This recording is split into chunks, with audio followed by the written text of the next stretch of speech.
Du Trisac. Des propos cohérents. Des opinions différentes. Vous écoutez Du Trisac. Alors, l'ami de tous, notre ami commun, le prochain président des États-Unis, Donald Trump, a annoncé vraiment, mais à plusieurs reprises, qu'il va expulser 11 millions d'immigrants illégaux des États-Unis. Au coût de 88 milliards de dollars, mais il dit, pas de problème, là, on va sortir le chèque puis on va payer pour tout ça.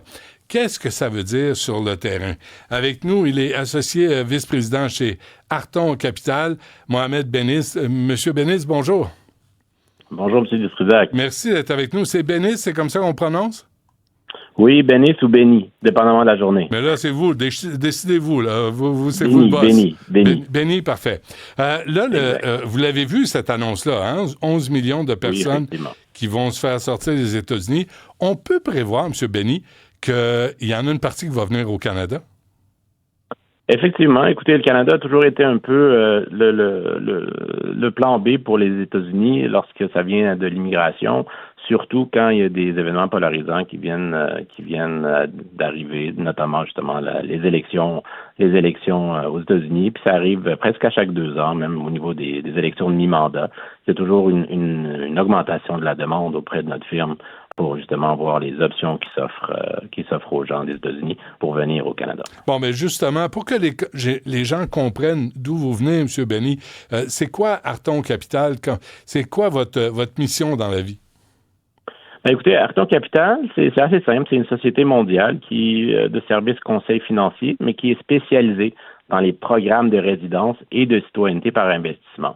Fait qu'on offre des services aux individus et aux familles souhaitant obtenir une seconde résidence ou citoyenneté en investissant dans divers pays, dont le Canada. D'ailleurs, au Canada, on est un des intermédiaires financiers qui est autorisé à travailler avec le gouvernement du Québec et Investissement Québec dans le programme Immigrants Investisseurs, qui existe d'ailleurs depuis plusieurs décennies. OK, donc vous, votre clientèle, c'est des immigrants, mais qui ont des sous, là, qui ont de l'argent pour investir.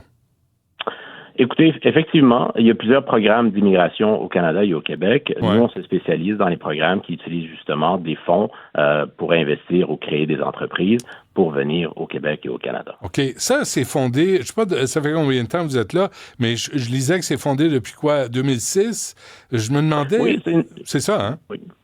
Une vingtaine d'années, un petit peu moins de 20 ans.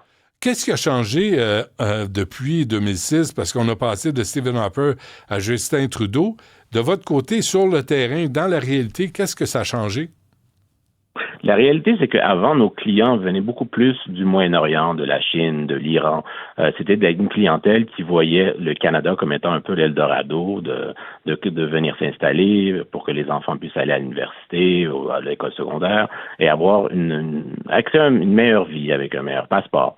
Aujourd'hui, on voit que c'est des gens des États-Unis, durant les dernières années, des gens qui ont pas, notamment, qui ont déjà un bon passeport, qui ont déjà une bonne situation, et qui voient le Canada comme étant un échappatoire dans le cas où, justement, ça se corse un peu plus aux États-Unis. Et des fois, c'est même souvent émotionnel comme situation et comme décision. Alors, nous, on essaie de temporiser ça pour justement voir avec les clients est-ce que c'est la bonne décision à faire ou pas. Oui, mais depuis le 5 novembre, là, depuis qu'on sait que Donald Trump revient à la Maison-Blanche, est-ce que votre téléphone sonne un petit peu chez vous? Écoutez, oui, ça sonne beaucoup. On regarde, si on regarde les chiffres, c'est 5 fois plus au niveau d'activité journalière. Alors, on essaye vraiment, là, on n'arrête pas. Là, on travaille presque 24 heures sur 24, surtout puisqu'on a plusieurs fuseaux horaires avec nos bureaux. Ah oui. Mais ce qui est intéressant, c'est que de voir à quel point les gens sont très fatalistes face à l'élection américaine, ou est-ce que c'est noir ou blanc?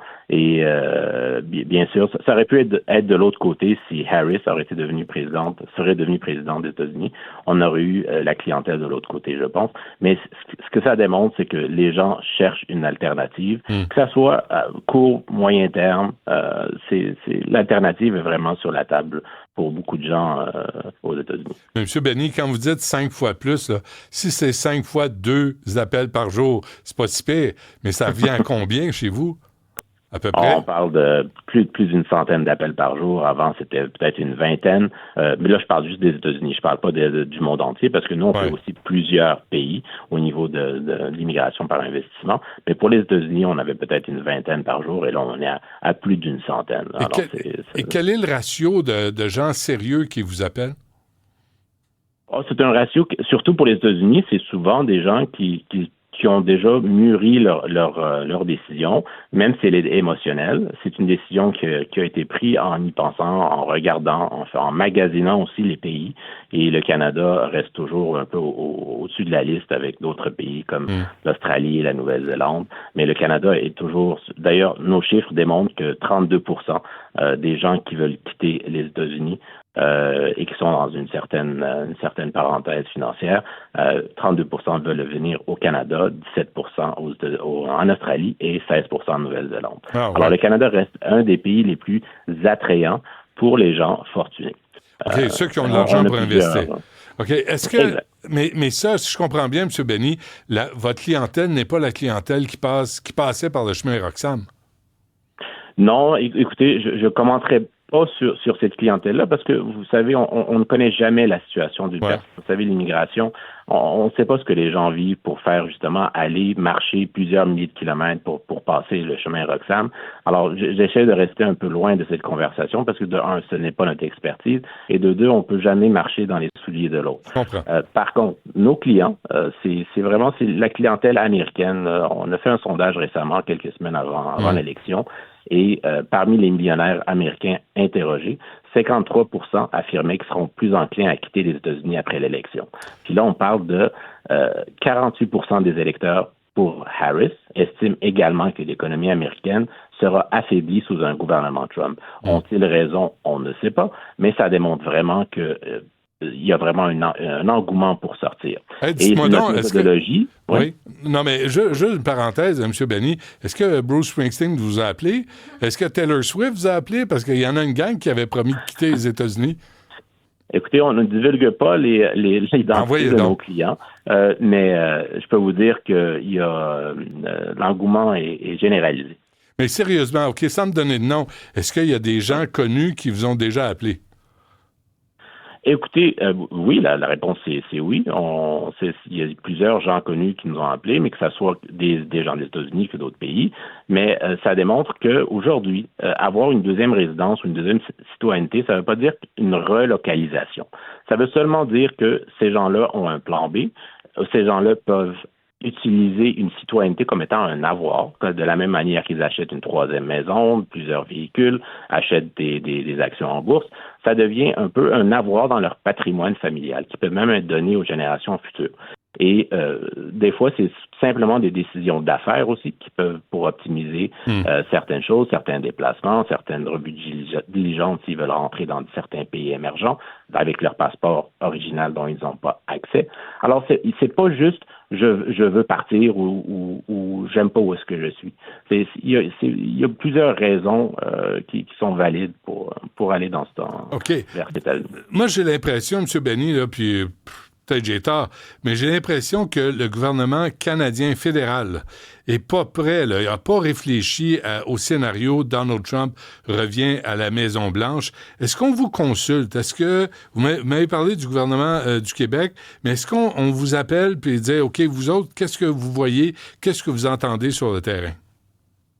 Écoutez, vu qu'on est un intermédiaire financier, puis on est réglementé comme étant un intermédiaire financier au Québec et au Canada, oui, il y a des rencontres avec le gouvernement du Québec. On donne notre opinion, on donne notre façon de voir les choses, comment on voit le futur. Mais je pense que le gouvernement du Québec, et c'est sa responsabilité souveraine de prendre les étapes pour s'assurer que l'immigration est tenue en compte si jamais il y a une forte demande après un événement politique comme celui qui vient d'arriver. Okay. Mais je pense que ça reste leur responsabilité. Je pense qu'ils font le gros du travail. Mais rien du fédéral. Écoutez, le fédéral a fermé le programme d'immigrants investisseurs en 2012 sous Harper. Alors, nous, le programme immigrants investisseurs dans lequel on travaille, c'est le programme avec le gouvernement du Québec. Okay. Alors, on n'a pas de programme immigrants investisseurs au niveau fédéral.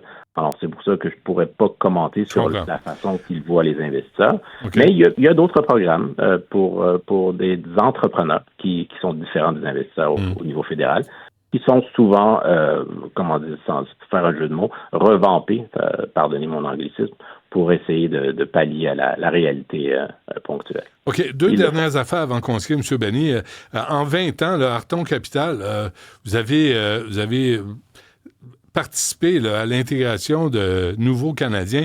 Avez-vous une idée du nombre de personnes que vous avez aidées? Écoutez, moi, je peux vous dire, juste dans notre firme, on a aidé plus de 8500 familles durant les 5 dernières années. Et pour le Québec seulement, juste dans les dernières années, il y avait un quota de 1950 investisseurs qu'on pouvait aider. Alors, on était environ une vingtaine d'intermédiaires financiers. Maintenant, on n'est plus que 7. Et on se partageait un peu la responsabilité d'accompagner près de 2000 investisseurs qui rentrent au Québec par année dans ce programme-là. Alors, oui, c'est plusieurs milliers de familles. Et le passeport canadien, ça vaut quoi, finalement?